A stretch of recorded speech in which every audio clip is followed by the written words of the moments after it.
क्या आप जानते हैं कि श्रीनिवास रामानुजन कौन थे? अब आप कहेंगे कि हाँ, वो एक बड़े मैथमेटिशियन थे, लेकिन कितने बड़े? क्यों मैक्सिमम लोग उन्हें जीनियस बोलते हैं और क्यों पूरी दुनिया में उन्हें न्यूटन से कंपेयर किया जाता है? आज हम यही स्टडी करेंगे। Inspired by Ramanujan, who was this Indian genius. Around the world. Ingenious. A tool master. Well, I was really fascinated by the story of Ramanujan when I was young. I think very influential in analytic number theory. Maybe Ramanujan was very good at finding the tips of icebergs in some sense. Srinivas Ramanujan 22 दिसंबर 1887 में पैदा हुए थे। रामानुजन के पिता एक साड़ी की shop में clerk का काम करते थे, जबकि माँ एक हाउसवाइफ थी। बचपन में रामानुजन बहुत ही सेंसिटिव थे। उन्हें बचपन में मंदिर के प्रसाद के अलावा कुछ भी अच्छा नहीं लगता था। अगर उन्हें अपनी पसंद का खाना नहीं मिलता तो वो जमीन में मिट्टी में लेट जाते और तब तक नहीं मानते जब तक उनकी बात ना मानी जाए। बचपन से ही रामानुजन बहुत क्यूरियस थे। वो हमेशा पूछा करते, दुनिया का पहला इंसान कौन था? यहाँ से बादल कितनी दूर है? बचपन में जब एक बार क्लास में एक टीचर ने कहा कि जब भी आप एक नंबर को उसी नंबर से डिवाइड करते हो तो उसका आंसर 1 आता है। फॉर एग्जाम्पल, अगर आप 1000 फ्रूट्स को 1000 लोगों में बांट दो तो हर एक को एक ही फ्रूट मिलेगा। रामानुजन एकदम से बोल पड़े, लेकिन ये 0 के केस में ट्रू नहीं होगा, क्योंकि अगर हम 0 को 0 से डिवाइड करते हैं तो आंसर 1 नहीं होगा, क्योंकि किसी को भी एक भी फ्रूट नहीं मिलेगा। रामानुजन की फैमिली के पास ज्यादा पैसे नहीं थे, इसलिए उन्हें किराएदार रखने पड़े। वो किराएदार 2 स्टूडेंट्स थे जो कि पास के एक लोकल गवर्नमेंट कॉलेज में पढ़ते थे। इन दोनों ने देखा कि रामानुजन मैथ्स में बहुत इंटरेस्टेड हैं, इसलिए अपने फ्री टाइम में रामानुजन को मैथ्स पढ़ाते। रामानुजन बहुत ही कम टाइम में उन दोनों स्टूडेंट से भी मैथ्स में अच्छे हो गए। रामानुजन हमेशा उन दोनों को लाइब्रेरी से मैथ्स की बुक्स लाने को कहते। स्कूल में सब जानते थे कि रामानुजन एक जीनियस हैं, और इवन उनके हेडमास्टर ने कहा था कि ये लड़का मैथ्स में जीनियस है और इसे मैं 100% या A+ से भी ज्यादा मार्क्स देना चाहता हूँ। स्कूल में तो रामानुजन बाकी सब्जेक्ट्स भी पढ़ लेते थे, इसलिए उन्हें कॉलेज के लिए फुल स्कॉलरशिप मिल गई। लेकिन कॉलेज तक पहुंचते पहुंचते उनका मैथ्स में बहुत ज्यादा इंटरेस्ट हो गया था और वो बाकी सब्जेक्ट्स नहीं पढ़ते थे और मैथ्स के अलावा बाकी सारे सब्जेक्ट्स में फेल हो जाते। कॉलेज में भी सब जानते थे कि रामानुजन मैथ्स में सबसे अच्छे हैं, क्योंकि मैथ्स के 3 घंटे के पेपर को वो 30 मिनट में कंप्लीट कर देते थे। जिन क्वेश्चंस को प्रोफेसर 12 से 15 स्टेप्स में करते थे, रामानुजन उन्हीं सवालों को 3 स्टेप में सॉल्व कर देते थे। लेकिन इन सब के बावजूद रामानुजन की स्कॉलरशिप कैंसिल कर दी गई और उन्हें कॉलेज छोड़ना पड़ा, क्योंकि वो बाकी सब्जेक्ट्स में पास ही नहीं हो पा रहे थे। वो ट्यूशन भी नहीं ले रहे थे, क्योंकि बुक्स में मैथ्स के सवालों को सॉल्व करने का तरीका उन्हें पसंद नहीं था। ये सब देख के रामानुजन की माँ बहुत परेशान हो गई और उन्हें लगा कि शायद शादी के बाद रामानुजन अपनी रिस्पॉन्सिबिलिटीज को समझ जाएंगे, इसलिए उनकी शादी जानकी से करवा दी गई। उस वक्त जानकी की एज सिर्फ 10 साल थी और छोटी एज में शादी करना उस वक्त एक कॉमन बात थी। शादी होने के बाद रामानुजन को लगा कि अब उन्हें किसी तरीके से पैसे कमाने पड़ेंगे और इसलिए वो जॉब के लिए अप्लाई करने लग गए। अपनी मैथ्स की नोटबुक्स लेके वो सबको दिखाते, लेकिन उन्हें कोई जॉब नहीं देता। लेकिन फाइनली उन्हें मद्रास पोर्ट ऑफ ट्रस्ट में जॉब मिल गई और वो सर फ्रांसिस और नारायण अय्यर के ऑफिस में एक अकाउंटिंग क्लर्क की जॉब करने लग गए, जिसके लिए उन्हें 30 रुपए हर महीने मिलते थे। सर फ्रांसिस और नारायण अय्यर को पता था कि ये लड़का मैथ्स में बहुत अच्छा है, इसलिए वो रामानुजन की मदद करने लग गए। सर फ्रांसिस ने रामानुजन को एनकरेज किया कि वो कैम्ब्रिज यूनिवर्सिटी के प्रोफेसर्स को लेटर लिखें और अपना काम दिखाएं। फाइनली रामानुजन ने 3 प्रोफेसर्स को लेटर भेजा। 2 प्रोफेसर्स ने उनके लेटर्स को रिजेक्ट कर दिया, जबकि एक प्रोफेसर को उनका काम बहुत पसंद आया और वो लेटर देख के ही जान गए थे कि ये इंसान जीनियस है। इस प्रोफेसर का नाम था G.H. हार्डी। ये लेटर बहुत ही इंटरेस्टिंग था, इसलिए बहुत यूनिवर्सिटीज में मैथमेटिशियंस को ये दिखाया जाता है। इस लेटर में कुछ इस तरीके से लिखा हुआ था, डियर सर, मैं एक अकाउंटिंग क्लर्क हूँ मद्रास इंडिया में और मेरी 1 साल की सैलरी 20 पाउंड्स है। मैं 23 साल का हूँ, मेरे पास कोई यूनिवर्सिटी डिग्री नहीं है और मेरे पास सिर्फ स्कूल जितनी एजुकेशन है। मेरे पास जितना भी फ्री टाइम होता है उसे मैं मैथमेटिक्स में लगा देता हूँ। मैंने डाइवर्जेंस थियोरी पर भी काम किया है और लोकल मैथमेटिशियंस उनके रिजल्ट्स को आउटस्टैंडिंग बोलते हैं। मैं इस लेटर के साथ आपको अपनी कुछ थियोरम्स भेज रहा हूँ। अगर आपको इन थियोरम्स में कुछ वैल्यूएबल लगता है तो मैं चाहता हूँ कि मेरे काम को पब्लिश किया जाए। Yours truly, S. रामानुजन। उस वक्त हार्डी को बहुत से ऐसे लेटर्स मिलते थे जिसमें लोग क्लेम करते थे कि उन्होंने बड़ी बड़ी डिस्कवरीज की हैं, लेकिन हार्डी बोलते हैं कि मैं पहली लुक में ही जान गया था कि ये लेटर उन कैटेगरी में नहीं है। रामानुजन ने इस लेटर के साथ करीबन 50 थियरम्स भेजी थी, जिसमें से एक मुझे बहुत अच्छी लगी क्योंकि वो बहुत नॉन इंट्यूटिव है। आई होप आपको भी ये बहुत अच्छी लगेगी। मान लीजिए मैं आपको बोलता हूँ 1 + 2 + 3 + 4 + 5 + dash dash dash up to infinity, तो इसका सम क्या होगा?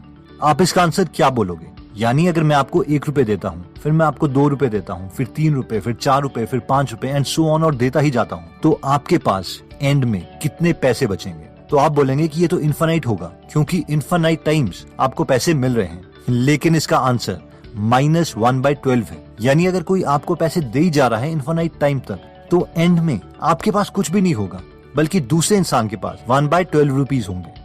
और ये बहुत नॉन इंट्यूटिव है, मैं जानता हूँ, इवन आजकल के मैथमेटिशियंस के लिए भी। लेकिन ये सीरीज इतनी इंपॉर्टेंट है कि आज की लेटेस्ट थियोरी स्ट्रिंग थ्योरी में भी इसका यूज किया जाता है। अगर हम ये रिजल्ट स्ट्रिंग थ्योरी में नहीं डालते तो स्ट्रिंग थ्योरी को कंटिन्यू नहीं किया जा सकता। The areas of physics. This is a very well-known string theory textbook by Joe Polchinski. As you can see, sort of quite early on, page 22, we have this statement here, which is that the sum of all, this is basically saying the sum of all the integers. और ये बस एक छोटा सा result था रामानुजन के बहुत से रिजल्ट्स में से। इस लेटर के बाद हार्डी ने रामानुजन को इमीडिएटली लेटर लिखा और कहा, डियर सर, मैं आपके काम में बहुत इंटरेस्टेड हूँ। आप जितनी जल्दी हो सके इनके प्रूफ मुझे सेंड कर दीजिए। हार्डी के लेटर्स के बाद इंडिया में ब्रिटिश गवर्नमेंट रामानुजन को सीरियसली लेने लग गई और उन्हें यूनिवर्सिटी डिग्री में होने के बावजूद प्रेसिडेंसी कॉलेज में रिसर्च स्कॉलरशिप मिल गई, जहां उन्हें 75 रुपए पर मंथ मिलते थे। हार्डी ने रामानुजन को बहुत कन्विंस किया कि वो कैम्ब्रिज यूनिवर्सिटी में उनके साथ काम करने के लिए आए, लेकिन रामानुजन ने मना कर दिया कि अगर वो ओवरसीज गए तो कोई भी उनके बच्चों के साथ शादी नहीं करेगा। लेकिन फाइनली रामानुजन मान गए जब उनके सपने में उनकी देवी नामागिरी ने दर्शन दिए और कैम्ब्रिज जाने के लिए कहा। रामानुजन कैम्ब्रिज यूनिवर्सिटी में हार्डी और लिटिल वुड से मिले और उन्हें अपने पिछले 10 सालों में लिखी हुई 3000 थियरम्स दिखाई। हार्डी ने रामानुजन को कन्विंस किया कि अगर वो अपने काम को पब्लिश करना चाहते हैं तो उन्हें उन थियरम्स के प्रूफ देने पड़ेंगे, क्योंकि रामानुजन डायरेक्टली आंसर लिख देते थे और प्रूफ नहीं देते थे। लेकिन नॉर्मल पब्लिक को समझाने के लिए हर स्टेप किस बेसिस पर आया है ये बताना जरूरी था, इसलिए रामानुजन ने कैम्ब्रिज में क्लासेस लेना स्टार्ट कर दिया। 1915 तक रामानुजन के 9 पेपर पब्लिश हो चुके थे, जिनमें modular equations and approximation to pi एक फेमस पेपर था। रामानुजन हमेशा भीड़ से अलग रहते थे। अब क्योंकि इंग्लिश लोग नॉन वेज खाते थे, इसलिए रामानुजन अपने कमरे में राइस, सांबर और फ्रूट्स खाते, जहाँ पर कैम्ब्रिज में बाकी इंडियंस बाहर घूमते। रामानुजन बहुत ही छोटे ग्रुप में या फिर अकेले ही रहना पसंद करते थे। इस वक्त वर्ल्ड वॉर 1 चल रही थी और उन्हें अपनी माँ और पत्नी की याद आ रही थी। रामानुजन चाहते थे कि उनकी पत्नी जानकी उनके साथ कैम्ब्रिज आ जाए, लेकिन रामानुजन की माँ ऐसा नहीं चाहती थी, इसलिए वो रामानुजन के लेटर्स जानकी को नहीं दिखाती और जानकी के लेटर्स को रामानुजन तक नहीं पहुंचने देती थी। रामानुजन बहुत दुखी हो गए थे क्योंकि उन्हें अपने लेटर्स का कोई जवाब नहीं मिल रहा था। वो बहुत बीमार भी होने लग गए। चेकअप के बाद उन्हें पता चला कि उन्हें ट्यूबरक्लोसिस है। वो इतने दुखी हो गए कि एक बार वो एक ट्रेन के आगे कूद गए। लकीली गार्ड ने ट्रेन रुकवा दी और वो बच गए, लेकिन पुलिस ने उन्हें अरेस्ट कर दिया। हार्डी वहां पर पहुंचे और उन्होंने झूठ कह दिया कि रामानुजन रॉयल सोसाइटी के फेलो हैं, इसलिए उन्हें अरेस्ट ना किया जाए। जब पुलिस ने कंफर्म किया तो उन्हें पता चला कि रामानुजन एक फेमस मैथमेटिशियन है, इसलिए उन्हें छोड़ दिया गया।